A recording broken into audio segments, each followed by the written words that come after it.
This short lecture is about measles in children. I will discuss the clinical features and progression of measles in children. What are the effective preventive strategies, including the vaccination protocol? Significance of early diagnosis and treatment to minimize the complication. And just to reinforce key concepts and enhance retention, this lecture includes MCQs, which are strategically placed between slides, just as an interactive memory boost. So measles is an acute, highly contagious disease with secondary attack rate of more than 90%. It is caused by paramyxovirus, that is RNA virus, and spreads through the air and via droplet infection. Regarding the infectivity period, 4 days before and 7 days after the appearance of rash, child is highly infective and can spread the disease to other person. Primary site of infection is alveolar macrophages or dendritic cells. 2 to 3 days after the replication in the lungs, measles virus spread to regional lymph nodes, followed by systemic infection. There are different terminologies which are used regarding the measles. One is classical measles, then is hemorrhagic measles, modified measles, and atypical measles.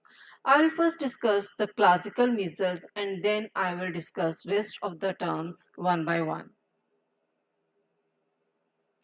So in classical measles, the incubation period is 7 to 14 days. Patient is generally asymptomatic during this incubation period. Then is the catarrhal stage. It lasts for 3 to 5 days and term of 3 C's is used for catarrhal stage, which is basically a triad of cough, coryza, and conjunctivitis. Coplic spots, which are the pathognomonic of measles infection, they appear opposite to the third molar. Coplic spots are characterized by small bluish white spots on a red background. They typically appears on the buccal mucosa inside the cheek opposite the third molar. So even before the appearance of rash, 2 to 3 days before the rash, you can suspect a measles in a child if you pick these coplic spots. Then there is stage of maculopapular rash.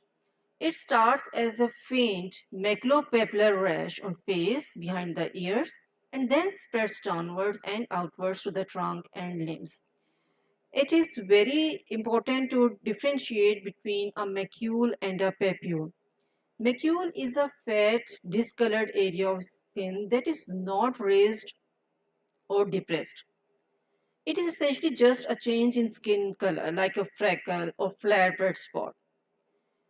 But however, a papule is small raised bump on the skin and you can feel it when you place hand over the rash. But in the measles, it is combinations of macules as well as papule. Rash is characterized by the presence of both macules and papules, meaning it has a mix of flat, discolored area and raised bumps. Temperature is usually high at the onset of the rash. That is very important to differentiate measles from other viral infections. Child has red eyes with puffy eyelids and thin nasal discharge. Again, very important point, that is rash fades in the same sequence as it appears, that it starts disappearing from the face first and then from the rest of the body. And fever also subside in 3 to 4 days. Now, as discussed, the different terminologies, that is, one is the hemorrhagic rash. It is also called as black measles. It is a very severe form of measles, and this type of rash, that is the black measles, usually appears in immunocompromised children or very malnourished children, and it's very rarely seen in the immunocompetent children. The rash is confluent, and petechiae, ecchymosis, and even bleeding from the mouth, nose, or bowel may occur. Then is another term used as modified measles. It occurs in partially immunized children and it is a very milder form and has a long incubation period. Another term which is called as atypical measles. It is rarely seen now. This occurs in individuals who are vaccinated with inactivated or killed vaccine used between the 1963 to 1967. The rash was atypical. It begins on hands and feet and spreads centripetally to the trunk. How to diagnose the measles? So measles is basically clinical diagnosis. If you pick the Koplik spots, you can diagnose it even before the appearance of rash. Then the conjunctivitis, coryza, and typical measles rash and high-grade fever, you can diagnose it clinically. However, the measles virus can be isolated from certain clinical specimen, that is the throat or nasopharyngeal swab. In these samples, you can use reverse transcriptase PCR to detect the measles RNA. Again, from the serum sample, you can detect the anti-measles IgM antibodies. Molecular analysis usually is not done, but it can detect the genotype of the measles virus and help in tracing the transmission pathway. There are different viral infections which must be differentiated from the measles rash. One is the rash of Roseola infantum. Here, the key differentiating feature is the fever that subsides as the rash appears. However, in measles, the fever is high grade once the rash appears. Again, there is no Koplik spots in rash of Roseola infantum. Then is the rash of the rubella. It is less profuse, and again, there are no Koplik spots, but in rubella, you will find lymphadenopathy, which is not present in measles. In case of drug rash, there will be history of drug intake, there will be no Koplik spots, and there will be no accompanying cough or coryza. So there is an MCQ. Which of the following is the characteristic early clinical feature of measles? Enlarged tonsils, fever, Koplik spots, petechiae, swollen lymph nodes. So answer is very simple. Koplik spots. What are the different complications of measles? Measles can affect any organ of the system due to the marked immunosuppression it causes. But again, these complications are more commonly seen in malnourished and immunocompromised children than immunocompetent children. So in respiratory system, it can cause otitis media, laryngotracheobronchitis, and pneumonia.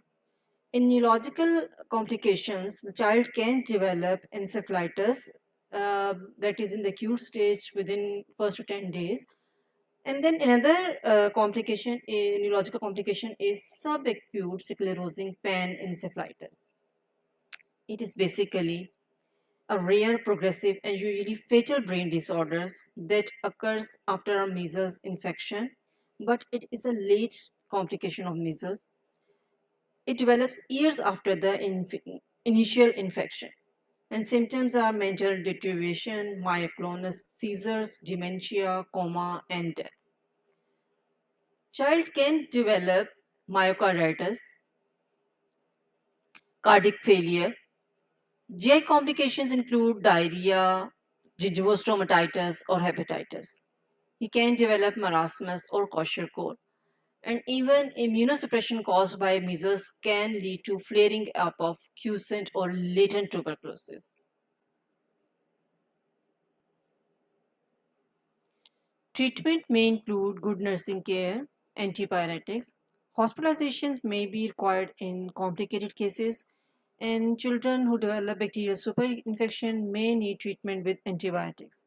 Vitamin A supplementation is recommended in children with measles, and the recommended dose is 50,000 international units per day orally for 2 doses in children less than 6 months of age, 100,000 international units per day orally for 2 doses in children 6 to 12 months of age, and 200,000 international units per day orally for 2 doses in children more than 1 year of age.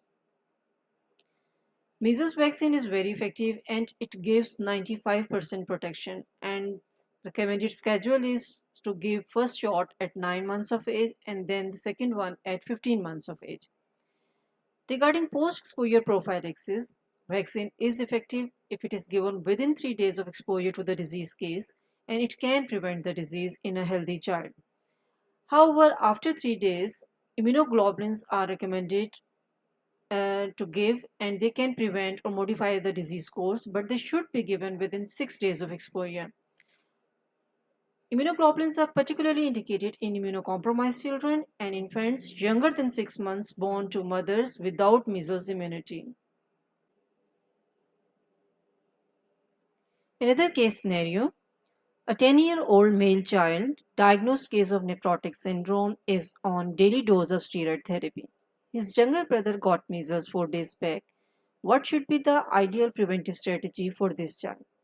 Give measles vaccine, give immunoglobulin, give vaccine and immunoglobulin, isolate the child, or to stop steroid therapy? So the answer is simple: give immunoglobulins. Because more than 4 days have been passed, so giving vaccine is not an effective strategy, as it will not prevent the disease in this immunocompromised child. So recommendation is to give immunoglobulins. Thank you. If you find this video helpful, then please do like, share and subscribe.